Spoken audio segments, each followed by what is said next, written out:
truck company number one. We are blessed in the Falls to actually have two staffed in-service ladder companies. In Western New York and really in a lot of the departments surrounding us, we're very lucky on that aspect.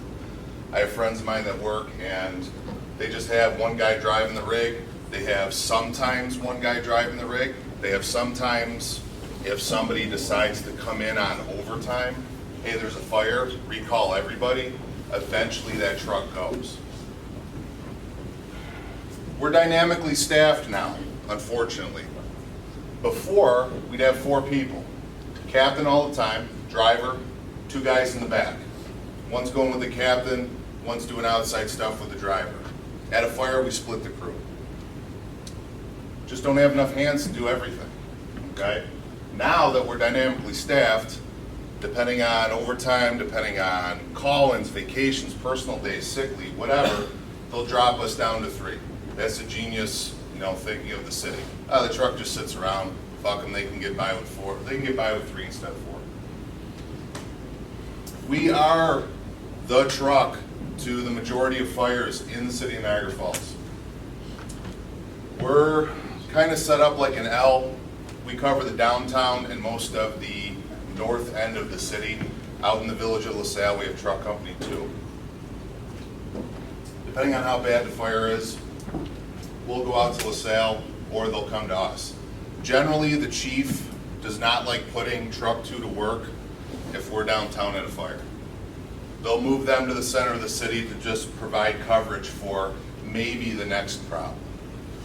My personal opinion, use the resources to deal with the problem you got instead of thinking about nobody's there to reset the medical alarm at this place.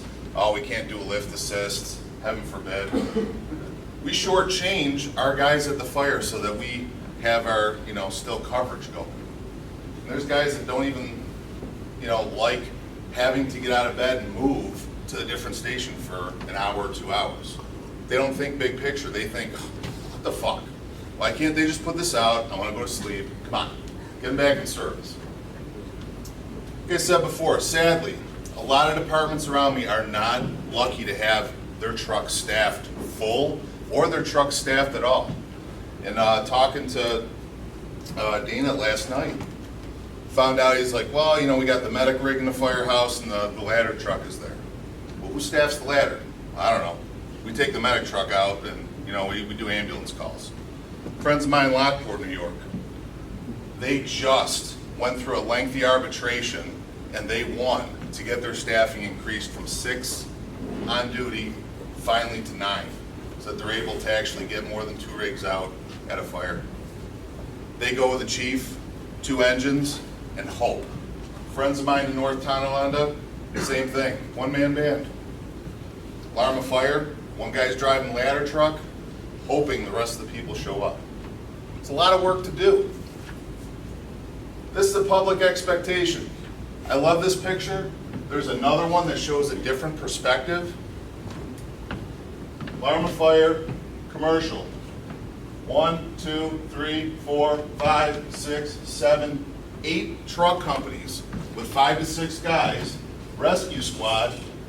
What we don't see there is probably another dozen engine companies that laid and went to a hydrant. Does your city, town, whatever, expect this when they call 911? Absolutely. My house is on fire.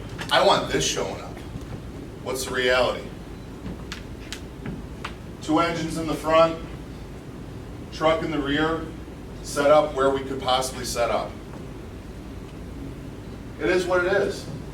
I'll tell you this much. This is truck 2, New Year's Eve. My rig was in the front of the house in the street, in front of the structure where I put it, unfortunately landlocked because of trees, wires, and everything else that could have gotten in the way was in the way. 2nd floor fire through the attic, burned the roof off. To use our manpower effectively at fires on the trucks, even though we don't have a lot of people, we're going to go through preparation, talk about some riding positions. We'll talk about the attitude you have to have, okay? So in preparation, first thing we got to get through to our company officers and our chiefs. These trucks are not bring it here, park somewhere, and have the guy show up. We need more people for this, more people for this. We need somebody to foot a ladder. We need 5 people to hit a hydrant. We're not just general manpower. The truck has specific jobs to do. It needs to be respected, get it where it needs to go. Chiefs have to use us the right way. Believe it or not, yes, we go to fires. It's not just lift assist, it's not just PMS call, BLS call, whatever, all right? And we're more than just $1 million toolbox. It's great that you got this super ladder, but don't stray from what you needed it for. We have trucks out there that have everything that a squad, a heavy rescue has, a pumper, some are the dreaded Q word that we don't like. I'll abstain from saying it. Hoses, water tank, everything except required equipment that you need to actually effectively fight a fire. And the biggest thing is manpower. They want these rigs to do it all. In your firehouse, prepare yourself. Go out into your district. Newsflash, the buildings in your little downtown core or your village that are probably, we're wet upstate, quote unquote, Western New York. These buildings have been here for 100 years. They didn't pop up overnight. They don't magically just appear. Us having ignorance as to what's in our district and what to do if this place gets on fire is unacceptable. There's no excuse. Get in the rig, take a cruise and see what you got going on. You might learn something. Oh wow, I can't get down this street today. Wow, when did they change this? When did they take this 3-story building and attach a house to it? Don't get surprised when these places are on fire. Know your rig. Up, down, in, out. Know the tools on it. Know how to turn on everything, how to run everything. Again, it's not just to sit in the apparatus floor and look good with your fire company name on the side of it, or your department name on the side of it. It's never acceptable to play the compartment game. Everybody knows the compartment game? Hey, get blank off the truck. All right.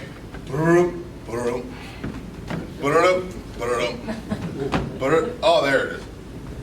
That tool's been on the rig probably longer than some of you have been on the job. Open the compartments, figure out, know what is there, okay? When a chief, your officer, or God forbid, the person hanging out of the window needs something, it's not the time for every compartment on that rig to be opened one after another, after another, after another. Know what your rig can do. What do you have? Do you have a tower? Do you have a platform, tiller, straight sticks, whatever. Know its strengths, know its weaknesses. Get out and actually stretch that ladder. Figure out what you can reach not only up, but out. It's not all about getting it 100 feet in the air just to spray water at the house. All right? That ladder can do a lot of good. You have to practice with it. Know where it can go. Know its limitations. Know its tip load. My fat ass on the end of a ladder, God, I'm putting some work into it. And now I got another dude coming up behind me. And now what if we got to get somebody out on that ladder? All right? At 2 o'clock in the morning, 2 guys at the tip of the ladder getting somebody on is not the time to figure out what the tip load is. Spot your setups. Know where you have to get that rig to get the ladder where you want it to go. Research. Know what your scrub area is. Know how much room you need around that rig to get it to work. How much room your outriggers take up. How many people go to fires and all the time it's a 4-lane divided highway with a perfect turning lane, no traffic, no cars, no wires, no trees? How many people go to that fire? Yeah. How many people go to the fire with everybody parked in the street? And you have enough room to put 1 rig down there. That's not the time to figure out, all right, back up an inch, nope, go forward, nope, move back. We have to know how much room, what our footprint is before we get there. Prep and train for possible short jacking scenarios. Again, just, oh, I know how to do it. The building's on fire, yeah, we'll get it done. When the house is on fire is not the time to be doing these training evolutions. It's time to perform. Make sure your ladder's set, rescue, water tower, whatever it is, know what it's gonna do. I've seen plenty of times, hey, we need the stick up to the roof. All right, ladder starts going up, it extends out, and it's taking that giant fog select nozzle right with it. Oops. Hey, did we leave that in water or rescue? I don't know. We didn't check the truck today. Again, unacceptable. For those of you that have the nozzles at the tips, the bucket, the stang gun, the two monitors, whatever, know the nozzle, know what it's going to do. More importantly, train with your engine companies to know what they're going to give you. Yeah, I got this fancy nozzle, I got to put out all this fire with it. Well, if you're not getting the water into your truck, it ain't doing a lick of good except being a nice viewing platform for a couple guys to stand there and hang out. Yeah, the building's on fire. Woo! Looks warm. Wish we could do something, but we're just going to sit here instead. Complete your equipment checks every day. Anything that starts, gas powered, hydro, all of it. Anything that moves, can light up, can run, needs to be checked. If you're staffing your truck, career departments, no excuse. Yeah, I understand the Today Show is on, or you want to go watch The View, or you want to have a cup of coffee and sit around and bitch about, the Bills, Cowboys, whatever. All right? There's time for that. You got an 8 or 10 hour shift. Heaven forbid you take 15 fucking minutes out of your day and start a saw. Heaven forbid you actually run the jaws that are probably sitting in that front bumper covered in rust. All right? Personal story. My department on Mondays now is big rig day. All the compartments open, clean everything, go through, write down the dates and things that can expire, all this bullshit. So we start our shift on a Tuesday that week, my platoon. I go to my driver, hey, we checked the jaws today. His answer, no, they did yesterday. We checked the jaws on Mondays. I said, who checked it? He goes, the other shift did. I go, did you? He goes, no, the other shift did. He says, so let me get this straight. We pull up to the car accident, and the woman is pinned. Sorry, ma'am, we only check our jaws on Monday. We didn't know today that they're not going to work. That's bullshit. It's a terrible attitude to have. It's your rig. Take responsibility for it.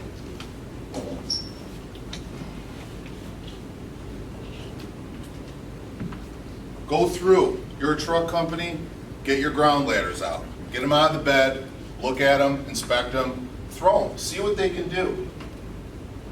Know what you have, and realize that any ladder can be thrown by one person. It takes practice, all right? We don't have 15 people to carry 3 ladders.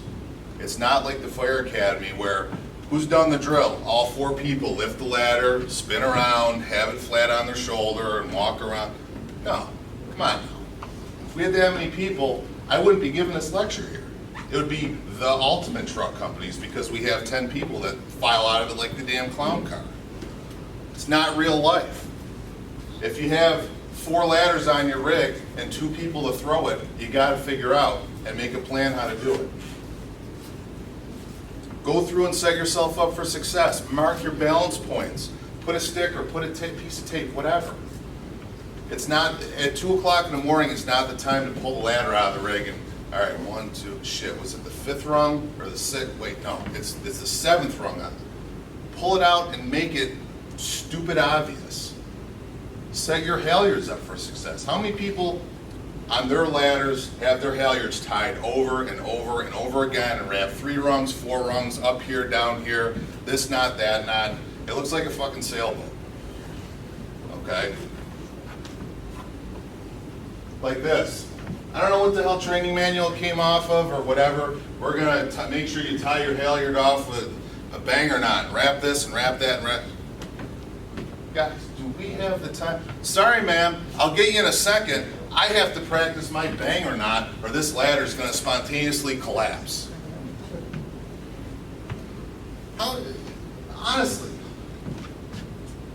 go through, tie a clove hitch in 10 seconds. If you don't know how to do it, practice. Heaven forbid you take the ladder off the rig and actually get it up and do something with it. This is a big statement. At 4:45 in the morning, in the middle of winter in a snowstorm, gloves on, dark, somebody in the window yelling at you, are you gonna know what knot you have, how to untie it, and how to fuck around with it? Or did you set your ladder up for success? That I can put it up, pull the halyard and go. Know how to multitask carrying equipment, 2 hands, 2 tools. You can't play the run back to the rig game, okay? You're outside vent, you're the driver, you're going to the back end of the house. It does the crews inside, the person hanging out of the window, no good if you just show up. All right, I'm back here. What am I gonna do? I don't know, I'm back here. They told me I have to check. Be prepared to work. Know that you can carry a ladder and a hook and a halligan and a flashlight, all right?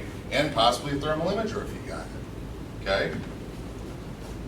Don't do anything that's this fancy nonsense of, you know, I got the backpack carry for this, I got this thing, I got this super pack, I got, you know, a ladder that hooks to another ladder that hooks, and all these straps and gadgets.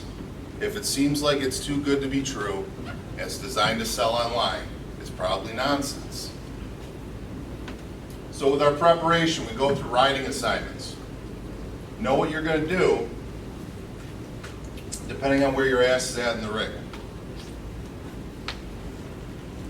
Set yourself up so when it's time to step off that rig and go to work, you know your job assignment. You think in the NFL, they just wing it. They get in the huddle and go, all right, we're gonna throw the ball to him. What's he do? I don't know, I thought he was offensive tackle, but I'm pretty sure he can run down the field. We're just gonna have him do that on this play. No, there's a reason you train for your specific positions. So our preferred riding assignments, 4 people, officer, chauffeur, driver, whatever you want to call them, irons, inside guy, whatever you want to call them, an outside vent. 4 people on my rig, this is how we set it up, and we split. Officer and irons, chauffeur and OV, work together. This is the preferred setup, but not ideal. The chauffeur / OVM is going to have to do everything on his own. 1-man band outside. Officer and irons, team of 2 are going in.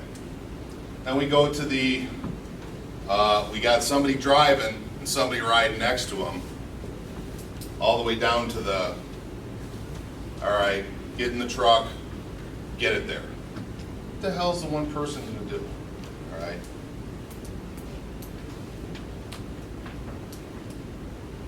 Again, have a plan of action depending on your assignment.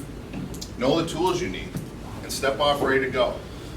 If your shift, you're assigned that day, hey, you're the OV spot behind the driver. All right. Know that when it's a fire, I gotta get off, I gotta get my hook, I gotta get my ladder, I have to go here. I have to perform the job I'm expected to perform. Not get off the truck and run to the battalion chief, hey, what do you want me to do? Or even worse, how many people have heard it on the radio? Truck 1 is responding, we're on scene, chief,